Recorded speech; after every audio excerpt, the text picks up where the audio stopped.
दोस्तों नमस्कार, स्वागत है आप सभी का ऑनलाइन इंडिया यूट्यूब चैनल पे। जैसा कि दोस्तों आप जानते हैं, किसी भर्ती से संबंधित कोई भी जानकारी होती है आप सभी को ऑनलाइन इंडिया यूट्यूब चैनल के माध्यम से दी जाती है। इस वीडियो में हम बात करने वाले हैं दो बड़ी और लेटेस्ट अपडेट के बारे में जो कि संबंधित है। अगर बात की जाए यूपी टीजीटी पीजीटी एग्जाम को लेकर, साथ ही साथ अगर बात की जाए नई प्राइमरी शिक्षक भर्ती के बारे में, इसके अलावा मुख्य सेविका की परीक्षा को लेकर डिटेल में बात की जाएगी। तो वीडियो को लाइक कर दें और शेयर कर दें, चैनल को सब्सक्राइब करके बेल आइकन को दबा लें, जिससे कि आपको रियल ऑथेंटिक जानकारियों के नोटिफिकेशन सबसे पहले मिलते रहें। शुरुआत करते हैं सबसे पहली अपडेट के बारे में जो कि संबंधित है नई टीजीटी पीजीटी भर्ती के बारे में, या फिर जिसका विज्ञापन 2022 में निकाला गया था उसकी परीक्षा को लेकर। जैसा कि दोस्तों मैंने आप सभी को दोपहर को एक वीडियो बनाकर जानकारी दी थी टीजीटी पीजीटी के संबंध में। अगर आपने दोपहर का वीडियो नहीं देखा तो मैं आपको बता देता हूं। जैसा कि आप जानते हैं कि टीजीटी पीजीटी परीक्षा को लेकर काफ़ी लंबा समय हो चुका है। कई अभ्यर्थियों के माध्यम से इस परीक्षा को करवाने के लिए हाईकोर्ट के अंदर एक याचिका भी दाखिल की गई है, जिसमें छात्रों की मांग ये है कि टीजीटी पीजीटी परीक्षाओं को यहाँ से पुराने आयोगों के माध्यम से करवा लिया जाए अगर नए शिक्षा सेवा आयोग का गठन नहीं हो जाता तो।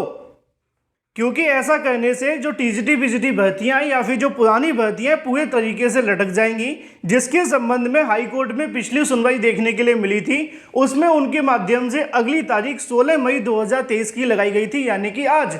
अब इस मुद्दे को लेकर सुनवाई खत्म हो चुकी है और सुनवाई खत्म होने के बाद में बड़ी अपडेट देखने के लिए मिली है टीजीटी पीजीटी को लेकर, क्योंकि हाई कोर्ट के अंदर इस मामले को लेकर पहले से ही सरकार से जवाब मांगा गया था और सरकार से पूछा गया था कि आप इस टीजीटी पीजीटी भर्ती को या फिर जो पुरानी भर्तियां असिस्टेंट प्रोफेसर भर्तियां हैं उनको पुराने आयोगों के माध्यम से क्यों नहीं करवा रहे हैं। ऐसे में कोर्ट के अंदर जब सरकार ने जवाब दाखिल किया था तो ये बताया था कि हमारे माध्यम से नए शिक्षा सेवा आयोग को लेकर प्रस्ताव पास किया गया है।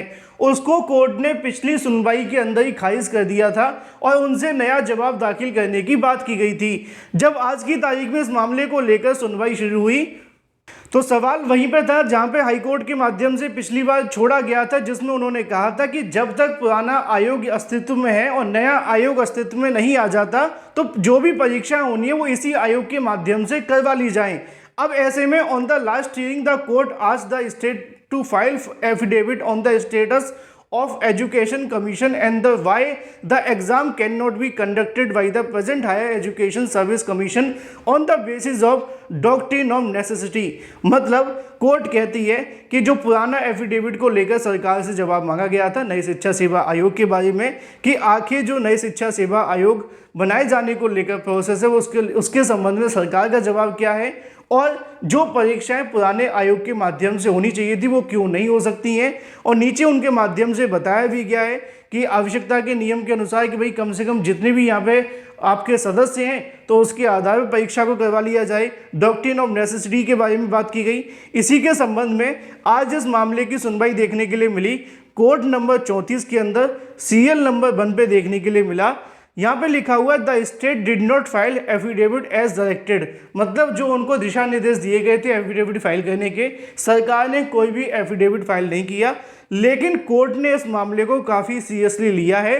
The court took is very seriously saying it's beyond understanding, मतलब समझ के परे है कि सरकार इस मुद्दे को लेकर क्यों यहाँ से कहीं ना कहीं डिले कर रही है, जिससे कि आगामी समय के अंदर जो तस्वीर है वो साफ हो सके। इसी के संबंध में उन्होंने कहा है कि स्टेट गवर्नमेंट को सिर्फ एक लास्ट अपॉर्चुनिटी दी जाती है फाइल एफिडेविट फिक्स 23 में, मतलब जो एफिडेविट फाइल करना है वो यहाँ पे 23 मई तक करना होगा। अगर वो 23 मई तक यहाँ पे कोई भी एफिडेविट फाइल नहीं करते हैं तो कोर्ट के माध्यम से अपना ऑर्डर पास कर दिया जाएगा, जो भी ग्राउंड उनके पास अवेलेबल होंगे, और फिर जो भी ऑर्डर कोर्ट देगी उसको सरकार को मानना ही पड़ेगा। क्योंकि अभी तक कोर्ट सरकार से जवाब मांग रही थी, सरकार ने जवाब नहीं दिया। कोर्ट इस बात को लेकर नाराज दिखाई दी और उन्होंने इस बात को साफ कर दिया है कि अगर अभी भी सरकार उनको जवाब नहीं देती है तो निश्चित तौर पर कोर्ट एक ऑर्डर पास करेगी, जो कि सरकार को मानना ही पड़ेगा। तो हाई कोर्ट के माध्यम से जो आदेश दिया गया वो 23 मई 2023 तक का है, जब तक वो पुरानी भर्तियों को लेकर पुराने आयोग के बारे में सरकार जवाब दाखिल नहीं करती है तो 23 तारीख को इस मुद्दे के संबंध में हाईकोर्ट अपना फैसला सुना सकती है। देखना ये होगा कि हाईकोर्ट के माध्यम से फैसला आता है या फिर सरकार जवाब देती है, लेकिन आपके लिए बहुत ज़्यादा महत्वपूर्ण है अगली सुनवाई। चलिए बात कर लेते हैं अपनी अगली अपडेट के बारे में, जो कि संबंधित है नई प्राइमरी शिक्षक भर्ती के विज्ञापन के बारे में। दोस्तों, जैसा कि आप जानते हैं कि नई प्राइमरी शिक्षक भर्ती के अंदर अगर देरी होने की कोई वजह है तो 2 वजह आपके सामने हैं। पहला, नई शिक्षा सेवा आयोग का गठन, और दूसरा बीएड बनाम बीटीसी केस। ना तो नया शिक्षा सेवा आयोग बन पा रहा है और ना ही नई, अगर बात की जाए नई प्राइमरी शिक्षक भर्ती, वो आ पा रही है। ऐसे में बीएड बनाम बीटीसी केस भी कहने के इस मुद्दे के लिए काफ़ी महत्वपूर्ण है। और बीएड बनाम बीटीसी ऑर्डर के बारे में आज मैंने आपको जानकारी भी दी, जहां पे सुप्रीम कोर्ट के माध्यम से अगली सुनवाई की तारीख 3rd वीक ऑफ जुलाई की लगा दी गई है।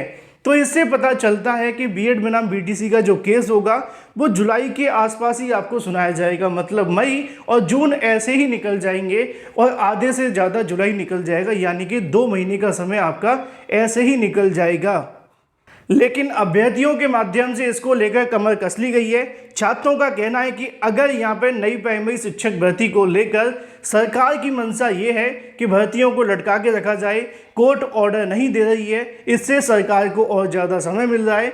अभ्यर्थियों की तरफ से मांग रखी गई है कि 97,000 नई प्राइमरी शिक्षक भर्ती का विज्ञापन बीएड केस के फैसले से ही पहले जारी किया जाए, जिसके संबंध में अभ्यर्थियों के माध्यम से 18 मई 2023 को एक बड़े धरना प्रदर्शन का आयोजन किया जाएगा, जिसमें अगर बात की जाए 55 दिन से ज़्यादा का समय हो चुका है। लगातार ये अभ्यर्थी इको गार्डन में बैठे हुए हैं। छात्रों की मांग है कि 97,000 नई प्राइमरी शिक्षक भर्ती को लेकर सरकार चुनाव के बाद अब कहीं न कहीं उनके पास समय है, इस मुद्दे पर विचार करें। और साथ ही साथ बीएड बनाम बीटीसी केस का फैसला भी नहीं आ रहा है, तो उससे पहले भर्ती को लेकर प्रोसेस शुरू किया जाए। अब इसके लिए देखना ये होगा कि 18 तारीख को कितनी बड़ी संख्या में अभ्यर्थी पहुंचते हैं। लेकिन नई प्राइमरी शिक्षक भर्ती के लिए वर्तमान में जो धरना प्रदर्शन जारी है इको गार्डन के अंदर, उसका निर्णायक दिन आपको देखने के लिए मिलेगा 18 मई 2023।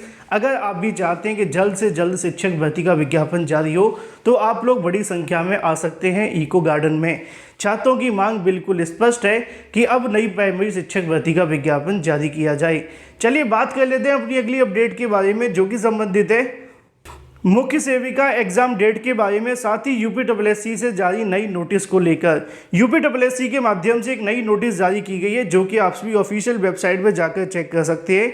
और यहाँ पे आपको देखने के लिए मिलती है सहायक बोरिंग टेक्नीशियन के संबंध में जो परीक्षा करवाई 2019 की, उसके अंतर्गत जो आपकी परीक्षा देखने के लिए मिलेगी, उसके यहाँ पे एडमिट कार्ड जारी कर दिए गए हैं। अधिक जानकारी के लिए ऑफिशियल वेबसाइट पर जाकर पूरी जानकारी ले सकते हैं जो भी संबंधित अभ्यर्थी हैं। अगर बात की जाए मुख्य सेविका के बारे में, तो लगातार अभ्यर्थी मुझसे पूछते हैं कि सर मुख्य सेविका के बारे में कोई जानकारी आप नहीं देते हैं। असल में मामला ये है कि इसको लेकर जब जानकारी निकलेगी तो आपको अवश्य दी जाएगी। आज मैंने कई अधिकारियों से जानकारी मांगी कि भाई मुख्य सेविका को लेकर यूपीएससी ने भर्ती निकाली थी, उसका क्या प्रोसेस है। उनका कहना यह है कि अभी इसके बारे में कुछ तय नहीं किया गया है। इसके संबंध में शासन को एक पत्र भी लिखा गया है इसकी योग्यता के बारे में, और शासन की तरफ से अभी इस मामले को लेकर कोई स्पष्टीकरण नहीं मिला है। अगर मैं आपको एक लाइन में बताना चाहूँ, उनका कहना यह है कि मुख्य सेविका को लेकर मामला शासन स्तर पर लंबित है। आयोग ने कोई दिशा निर्देश मांगे हैं, अगर शासन इसको लेकर दिशा निर्देश दे देता है तो उसके आधार पर मुख्य सेविका को लेकर आयोग काम शुरू करेगा। अभी परीक्षा को लेकर कोई भी संभावित तारीखें आयोग के माध्यम से नहीं बताई जा रही हैं, चूँकि मामला शासन स्तर पर लंबित है। जैसे ही शासन इसके संबंध में जवाब दे देता है, मुख्य सेविका की परीक्षा को लेकर भी आयोग काम शुरू कर देगा। फिलहाल इस वीडियो के माध्यम से इतना ही। Thank you for watching this video.